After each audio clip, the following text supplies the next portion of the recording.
тарап калган. Ошондон кийин биздин Жайыл району жанагы бир эле аты болгон менен үй бүлөлүк эме болуп атат да. Биз аны эге жанагы тиги каратап азыркы чыккан токтомдун убагында чыкты деп ойлойм. Садыр Жапаровдун президенттин ат аталбай калган балдары жанагы Жайыл кыргыны деген согушту дагы биз Жайыл кооңушу жерде кичинекей эле бир Куран окутуп иш чара кылбай мамлекеттик деңгээлде ушу мамлекеттик деңгээлде Жайыл району эле башка райондорго да көчөлөргө да айылдарга да бир аттар болсо деген биздин чоң тилектерибиз бар.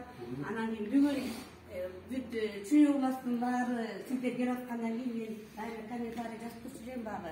Анан кийин багы кагаз болсо кийин болор, багы көзмө көз мен өзүмдүн ички дүйнөмдөгү багы нерсени суранычымды силерге айтып коеюн. Кабыл алып коюңуздар. Анткени ушул аталардын каны болбосо ушул жердин баары бизге казак эле болуп калганбыз. Ошондо 30.000 колго 5.000 6.000 ошондо тиги кыргыздардын баатырлары тыныштык берип атат.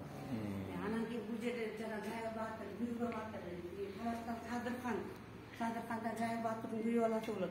Кандай деген баатырларыбыз ошол убакта Жайыл кыргында каза болуп, балдары менен айылы менен кырылганда Садырканчы.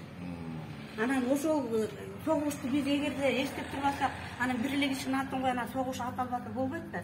Эгерде согуштун атын койсок, ошонун ичинде Садыркан да кирет, Бürgө баатыр, Момокон, Коңгурбай Абакбаев Жайылдынчы атасынын бир тууганы. Ошо биздин жана Момокон, Төлөберди, бир Жамансарт, ошондой абдан баатырлардын баары Солтоодон чыккан, чыган баатырлардын баары ошол убакта